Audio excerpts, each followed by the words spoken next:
Assalamualaikum warahmatullahi wabarakatuh. Pada kesempatan kali ini kita akan membahas khusus mengenai atom. Apa sih atom itu? Benda-benda di sekitar kita seperti pasta gigi, baju, lipstik, botol minuman, kursi, di dalamnya terdapat senyawa-senyawa kimia. Misalnya saja pada pasta gigi itu terdapat senyawa natrium fluorida. Kita sudah belajar senyawa sebelumnya, bahwa di dalam senyawa itu tersusun atas unsur-unsur. Pada senyawa natrium fluorida berarti tersusun atas unsur natrium dan unsur fluorida. Unsur itu ketika kita bagi lagi ternyata masih ada unit terkecil yaitu atom. Jadi di dalam unsur-unsur fluor terdapat atom-atom fluor. Atom sendiri berasal dari kata atomos yang berarti sesuatu yang tidak dapat dibagi. Istilah ini pertama kali dikemukakan oleh Demokritus pada tahun 400 sebelum Masehi. Keberadaan atom telah disinggung dalam Al-Quran, yaitu pada Quran Surat Al-Zalzalah ayat 7. Dalam ayat tersebut, Allah menyebutkan istilah yang menarik yaitu dzarrah.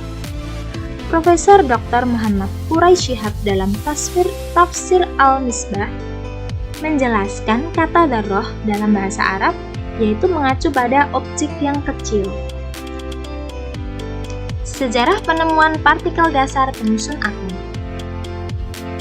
Ketika kita menggosok-gosokkan penggaris plastik ke dalam rambut yang kering, maka penggaris tersebut akan dapat menarik kertas. Peristiwa tersebut membuktikan bahwa penggaris memiliki sifat listrik. Karena penggaris merupakan materi yang tersusun atas atom-atom, dengan demikian dapat disimpulkan bahwa atom memiliki sifat listrik. Penyelidikan tentang sifat kelistrikan suatu atom dilakukan selama bertahun-tahun oleh beberapa ahli, di antaranya J.J. Thomson, Eugene Goldstein, Rutherford, dan masih banyak lagi. Partikel dasar penyusun atom. Sejarah penemuan partikel dasar penyusun atom. Ketika kita menggosok-gosokkan penggaris plastik ke dalam rambut yang kering, maka penggaris tersebut akan dapat menarik kertas. Peristiwa tersebut membuktikan bahwa penggaris memiliki sifat listrik. Karena penggaris merupakan materi yang tersusun atas atom-atom, dengan demikian dapat disimpulkan bahwa atom memiliki sifat listrik. Penyelidikan tentang sifat kelistrikan suatu atom dilakukan selama bertahun-tahun oleh beberapa ahli, di antaranya J.J. Thomson, Eugene Goldstein, Rutherford, dan masih banyak lagi.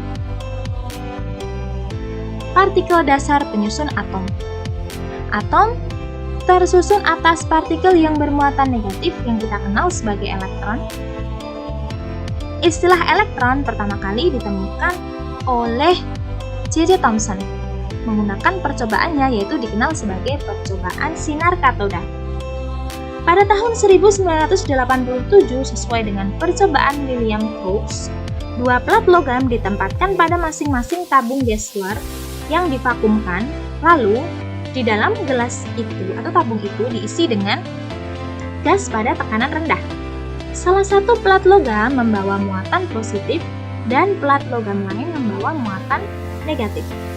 Ketika muatan listrik tegangan tinggi dialirkan, muncullah nyala sinar dari katoda ke anoda.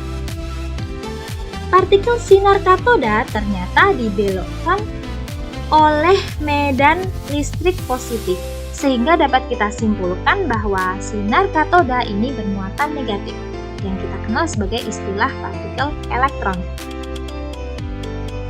Simbol elektron sendiri seperti ini, E-. Selanjutnya adalah proton, partikel bermuatan positif. Semua zat yang mempunyai volume dan massa tersusun atas partikel atom. Sebelumnya sudah dijelaskan bahwa elektron merupakan partikel yang bermuatan negatif yang tidak bermassa. Lantas, bagaimana atom dapat bersifat netral dan mempunyai massa? Artinya, ada partikel lain yang menyusun atom selain elektron. Pada tahun 1886, Eugene Goldstein melakukan percobaan menggunakan tabung gas berkatode. Tabung gas tersebut dikenal dengan tabung Proust. Logam katode diberi lubang-lubang kecil bersama anode kutub positif dan katode kutub negatif. Tersebut diberikan muatan listrik bertegangan tinggi. Hasil percobaan Goldstein menunjukkan bahwa jika katode ini tidak dilubangi, maka di belakang katode ini tetap gelap. Kemudian ketika dilubangi, maka di belakang katode ini terjadi perpendaran sinar atau menyala. Hal ini menandakan adanya radiasi yang berasal dari anode. Radiasi tersebut melewati lubang kecil di katode, lalu memandarkan gas di belakangnya. Radiasi tersebut disebut sebagai sinar terusan atau sinar anode atau sinar positif atau proton. Simbolnya adalah P11, artinya bermuatan positif 1. Lalu yang terakhir adalah neutron. Jadi pada tahun 1930, Holt dan Becker, ilmuwan Jerman, melakukan penembakan partikel alfa pada inti berilium. Percobaan ini menghasilkan radiasi partikel yang berdaya tembus tinggi.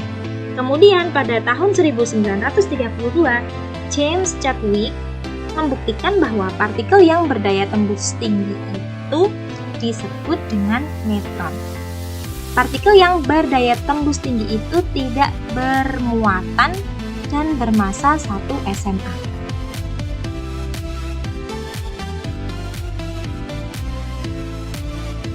Selanjutnya mengenai lambang unsur, nomor atom, dan nomor massa. Pada tabel periodik unsur memuat informasi-informasi diantaranya adalah nomor atom dan nomor massa. Nah, ini merupakan notasi unsur dari natrium.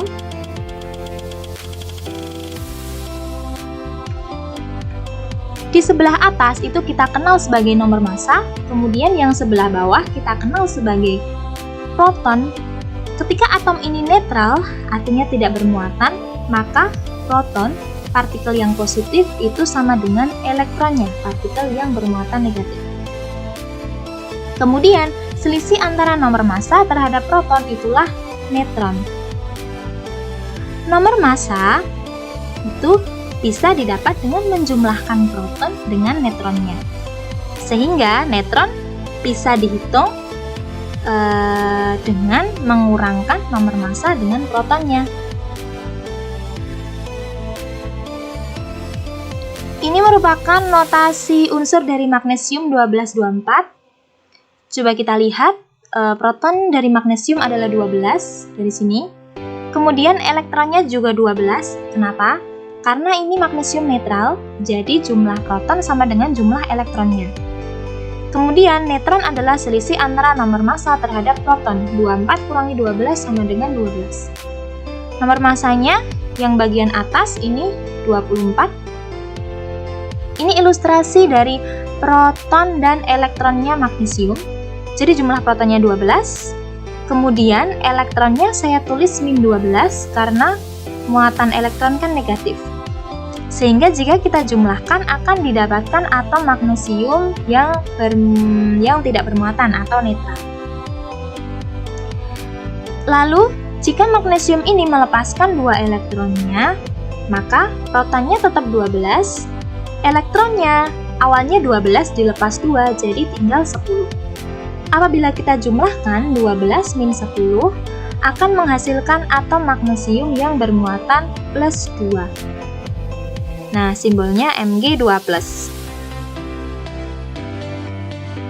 Sehingga bisa kita simpulkan bahwa atom ketika melepaskan elektron akan menjadi bermuatan positif. Jadi melepas 1 elektron bermuatan positif 1, melepas 2 elektron positif 2, dan seterusnya. Selanjutnya oksigen 816. Protonnya adalah 8, proton di sebelah bawah. Kemudian karena atom ini netral, tidak ada muatan di sini, maka elektronnya juga 8. Lalu neutron merupakan selisih antara nomor massa dengan proton. 16 kurangi 8 sama dengan 8. Nomor massanya adalah 16. Nah, ini ketika netral Kemudian, ketika oksigen itu menangkap 2 elektron, maka protonnya menjadi 8, elektronnya menjadi 8 menangkap 2, artinya min 8 ditambah min 2, jadi min 10. Ketika kita jumlahkan, akan menghasilkan atom yang bermuatan negatif 2, 8 min 10. Sehingga dapat kita simpulkan bahwa ketika atom itu menangkap elektron akan menjadi bermuatan negatif. Jadi, jika menangkap 1 elektron akan bermuatan negatif 1, 2 elektron akan bermuatan negatif 2, dan seterusnya. Mari berlatih. Ini ada Fe bermuatan 3 positif, mari kita tentukan proton, elektron, neutronnya. Protonnya jelas 26. Lalu elektronnya, karena di sini 3 plus itu artinya melepaskan 3 elektron, maka elektronnya tinggal 26 kurangi 3, jadi 23. Neutronnya, selisih antara 56 dengan 26 yaitu 30. Lalu, N3-7 14. Protonnya 7. Elektronnya, karena 3 artinya menangkap 3 elektron, maka elektronnya adalah 7 ditambah 3, jadi 10. Lalu neutron, selisih antara nomor massa dengan proton 14-7 yaitu 7. Sekian.